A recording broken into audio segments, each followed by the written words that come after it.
हाँ बच्चों, वीडियो बीच में कट गया था तो देखिए बेटा, नोट पहला देख लेते, नोट दूसरे से फिर से रिकॉर्डिंग अलग से अपलोड कर देंगे। तो इसे हम पार्ट 1A के नाम से उसको मैंने डाल दिया था 1A, तो इसको मैं पार्ट 1B के नाम से आप लोगों को डाल दूँगा। इसके बाद ये छोटा ही 8-10 मिनट का रहेगा। इसके बाद जो है हम लोग न्यूमेरिकल के लिए अलग से पढ़ लेंगे, अलग से वीडियो देख लेंगे। तो चलिए अच्छों के मान लीजिए हम ये पढ़ रहे थे कि सेंटर ऑफ मास की जो स्थिति है RCM का वेक्टर बराबर M1 R1 का वेक्टर प्लस M2 R2 का वेक्टर बटे M1 प्लस M2। यहाँ तक देख लेते। पहले पॉइंट में हम लोगों ने देख लेते जैसे बहुत सारे पॉइंट हों, माने बहुत सारे पार्टिकल यन पार्टिकल से मिलकर बना हो, तो इसे हम बढ़ाते चले जाना है जितने भी। जैसे 3 होते तो M3 R3 का vector plus that that dash Mn Rn का वेक्टर बटे M3 प्लस डैट और जितने भी हैं Mn। ये पहले पॉइंट में लिखे थे। दूसरे पॉइंट में लिख रहा था अच्छों के अंदेश। मेरे कहने का मतलब ये कि मान लो कोई भी पिंड यन कणों से मिलकर बना है, जिसमें प्रत्येक कण की जो स्थिति सदिश है सेंटर के सापेक्ष कुछ इस तरह से। मान लीजिए द्रव्यमान केंद्रीय, इसकी स्थिति RCM है। अब इस सेंटर की स्थिति हमें अक्षों के अनुदिश व्यक्त करनी है कि x अक्ष से क्या पोजीशन है, y अक्ष से क्या पोजीशन है। अभी जो हम इस यहाँ पर उत्तर लिखे हैं RCM, तो ओरिजिन के सापेक्ष पता है, ओरिजिन के साथ। ठीक है, हमें यहाँ से बताना है, यहाँ से बताना है कि इसकी स्थिति क्या है, तो इसको अक्षों के अनुदिश तोड़ सकते हैं। जैसे x अक्ष के लिए हम लोग इसी को लिख लिया करते हैं XCM का वेक्टर बराबर M1 x1 plus M2 x2 plus that that dash जितने भी पद हैं बटे M1 plus M2 plus M3 या डैट डैट डैश जो भी है। अच्छा, यहाँ जो बताया गया थी ये सिचुएशन बताई गई थी, यहाँ से ओरिजिन मतलब मूल बिंदु के सापेक्ष, इसको कहते हैं मूल बिंदु के सापेक्ष। अब लेकिन अब अच्छों से मैं पूछ लूँ बताइए x अक्ष से सेंटर ऑफ मास की पोजीशन क्या है, तो फिर ऐसे लिख लेते हैं। ऐसे ही y अक्ष से पूछ रहा हूँ मैं तुमसे, तो y अक्ष के लिए हम लिखते हैं YCM का वेक्टर बराबर M1 Y1 का वेक्टर प्लस M2 Y2 का vector plus that that dash बटे M1 प्लस M2 और प्लस डैट डैट डैश। ऐसे ही जेड के लिए, जेड अक्ष के लिए हम ऐसे बना लें यार। वो ZCM का वेक्टर बराबर M1 Z1 का वेक्टर प्लस M2 Z2 का vector plus that that dash बटे M1 plus M2 plus that that dash. जितने भी पार्टिकल हैं डैट डैश का मतलब ये। ऐसे करके हम लोग निकाल सकते हैं, कोई समस्या नहीं। चलिए ठीक है, ये बात समझ में आई होगी।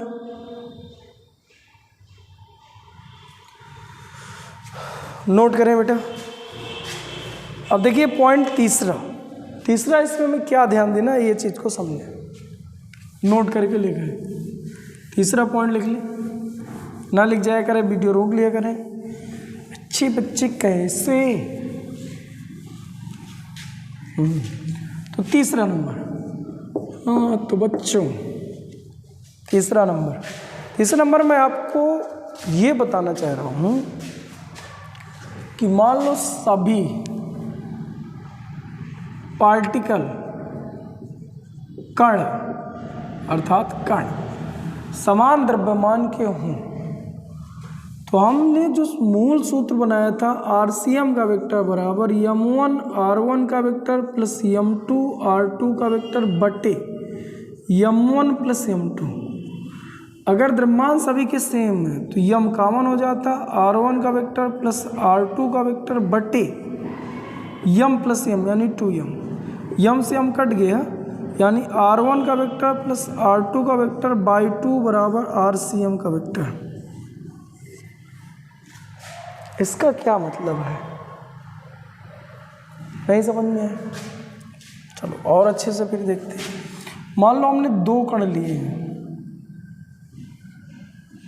इन कणों की जो पोजीशन है वो R1 R2 ले ली जाए, या ऐसा समझ कि सेंटर ऑफ मास है जो इसका, वहाँ से भैया हम लोग क्या कर रहे हैं, मान लो वहाँ से मैं अक्ष खींच दूँ, ये x अक्ष है और ये वाई एच है, सेंटर ऑफ मास पे मूल बिंदु आ जाए, मूल बिंदु, तो उस समय पर जो आर सी एम का वेक्टर होगा वो हो जाएगा 0।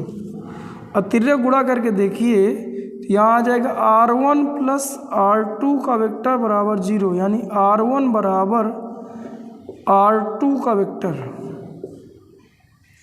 R1 R2 क्या है, ये R1 है, ये R2 है, ये M1 है, ये M2 है। थोड़ी तिरछा बनाए,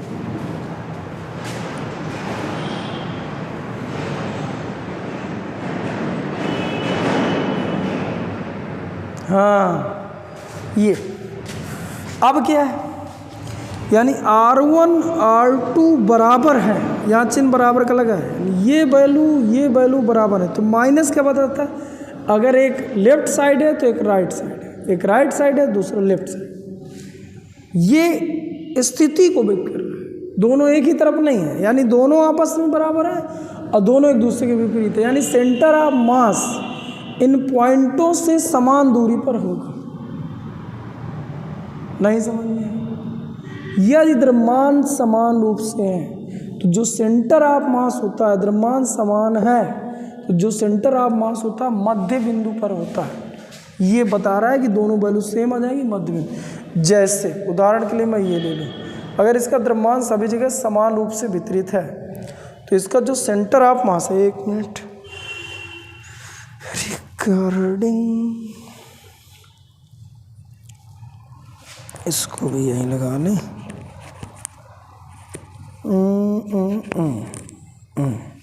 हाँ, अब जैसे इसमें द्रव्यमान समान रूप से वितरित है तो इसका जो सेंटर ऑफ मास हो यहाँ पर आया,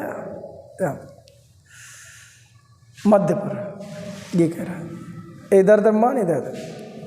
जैसे मान लीजिए दो वस्तुएं 10 kg की हैं, ये भी 10 kg की है, तो इसका जो सेंटर ऑफ मास होगा वो मध्य पर होगा, ये सेंटर ऑफ मास। इस पॉइंट पर इस निकाय का संपूर्ण द्रव्यमान निहित माना जा सकता है, ये सेंटर ऑफ मास। इस तरह से हम लोग ज्ञात कर सकते हैं, इस तरह से हम लोग ज्ञात कर सकते हैं।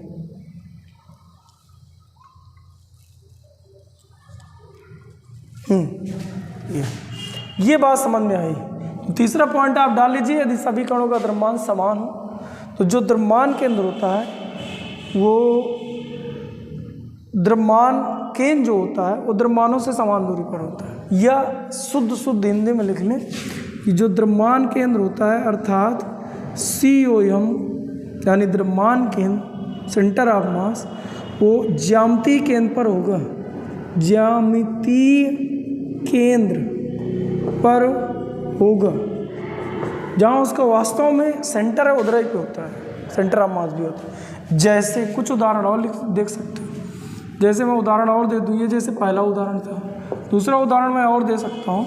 जैसे मान लीजिए क्या करा जाए, जैसे मान लीजिए कि वर्ग के कोनों पर 4 द्रव्यमान सेम साइज के, सेम मास के, तो इसका जो सेंटर ऑफ मास है वो यहाँ होगा।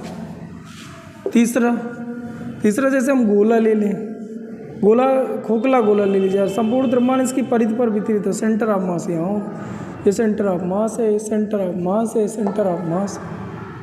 यानी इसका मतलब इनका जो सेंटर होता है रियल में जो केंद्र होता है, ज्यामितीय केंद्र का मतलब इनका जो केंद्र, ज्यामितीय मतलब रचना बनाते समय उनका जो केंद्र था वही सेंटर ऑफ मास भी है, यानी द्रव्यमान केंद्र भी वही होगा। ऐसे करके अगर द्रव्यमान समान रूप से वितरित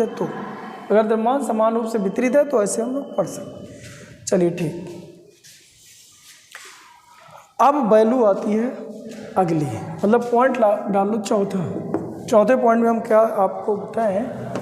चौथे पॉइंट में आप ऐसा समझो, कैसा, ऐसा, यदि हम लोग क्या करें, जहाँ पर सेंटर ऑफ मास है वहाँ पर मूल बिंदु मान लें, ओरिजिन, सेंटर ऑफ मास 0 पे आ जाए, तो RCM का वेक्टर बराबर M1 R1 का वेक्टर प्लस M2 R2 का वेक्टर बटे M1 प्लस M2।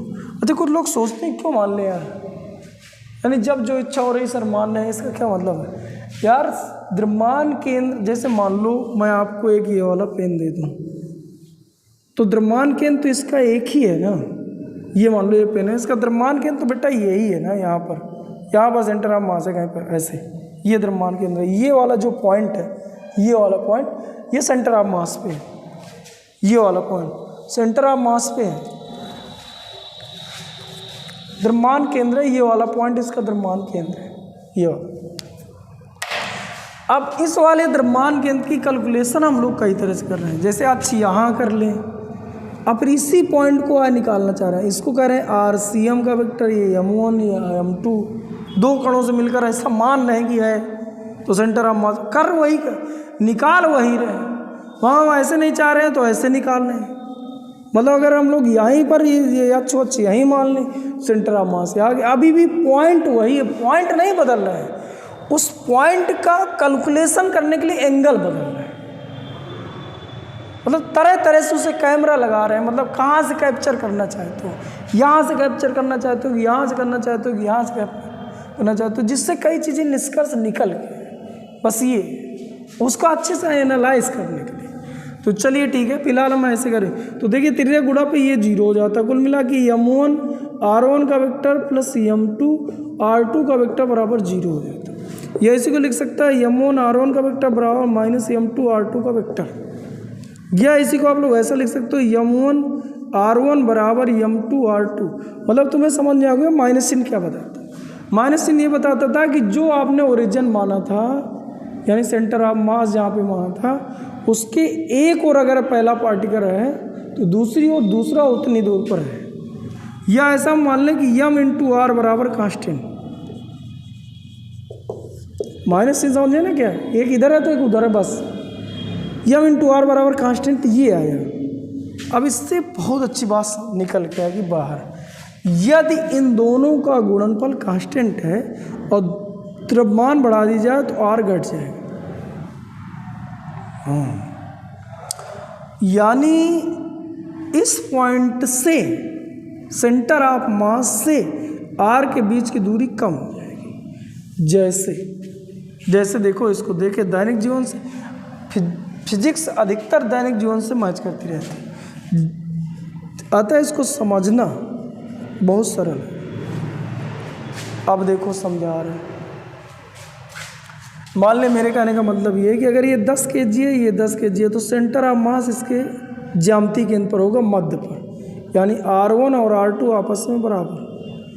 अब मैं एक तरफ वैल्यू बढ़ा दूँ, यहाँ कर दूँ 20 kg और यहाँ कर दूँ 10 ही kg। अब बताइए सेंटर ऑफ मास कहाँ पर होगा, इसके ज्यामिति केंद्र पर होगा, इधर होगा, उधर होगा।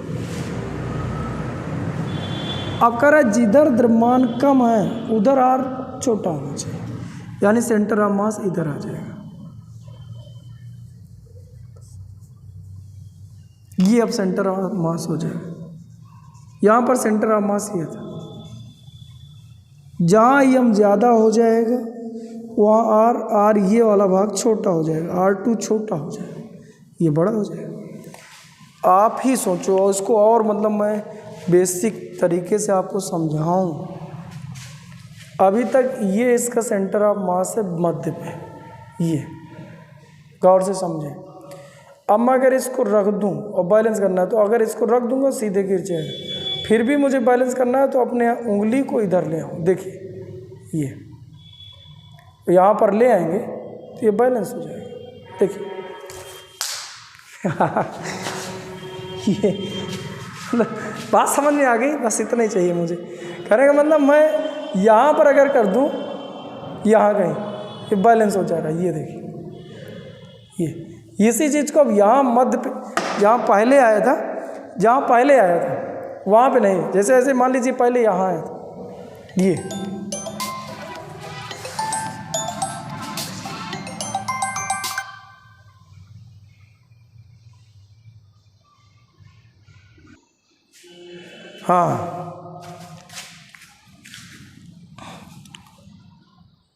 हाँ इसी यहाँ पहले आया था। अब अगर आप रख दोगे सीधे इधर पलट जाएगा, इधर फिर भी मुझे बैलेंस करके रखना है तो यहाँ कहीं कर दिया जाए तो बैलेंस हो जाएगा। मतलब तुम लोगों की बात समझ में आ गई।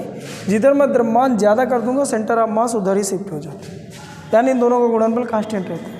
यानी हम सीधा सीधा इसमें अर्थात करके ये मैं तुम लोगों को समझाना चाह रहा था कि जो द्रव्यमान केंद्र होता है सदा उस भाग की ओर विस्थापित हो जाता है जिधर द्रव्यमान अधिक होता है। जो द्रव्यमान केंद्र होता है उस भाग की ओर होता है जिधर द्रव्यमान अधिक होता है, द्रव्यमान का वितरण अधिक होता है। जैसे एक बार क्वेश्चन पूछा था, उसने खोखला गोला लिया था और जस्ट आधे में उसने रेत भर दी थी और इसमें कई सारे पॉइंट दे दिए थे। पॉइंट ए दे दिया था, पॉइंट बी दे दिया था, पॉइंट सी दे दिया था और पॉइंट डी दे दिया था।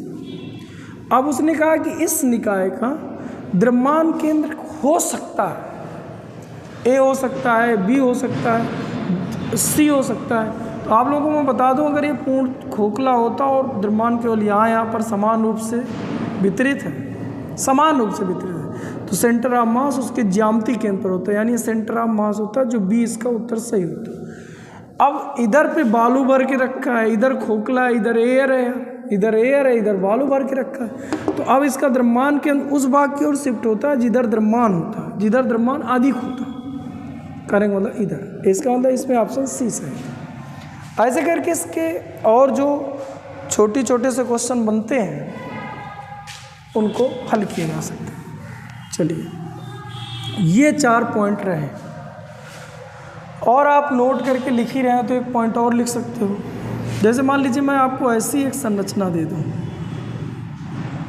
ऐसी एक संरचना दे दूँ और फिर मैं बताऊँ इसका सेंटर ऑफ मास कहाँ होगा, तो सेंटर ऑफ मास यहाँ कहीं। ऐसा गोला दे दीजिए, खोखला गोला, खोखला गोला, इसको पूछे जाए सेंटर ऑफ मास कहाँ, तो ज्यामितीय केंद्र यहाँ पर है। ऐसे करके दे दीजिए बहुत सारे चित्र।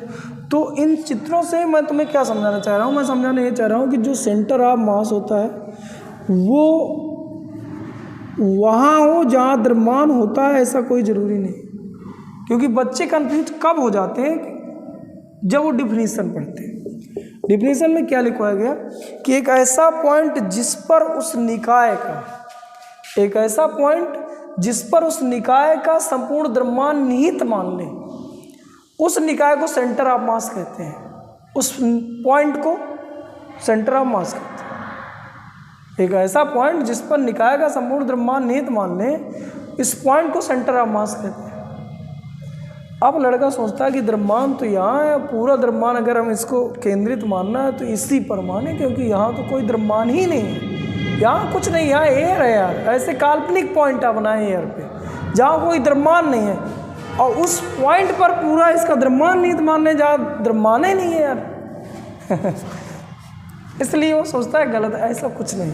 मेरे कहने का सीधा अर्थ ये है कि द्रव्यमान केंद्र पर द्रव्यमान हो ऐसा कोई जरूरी नहीं।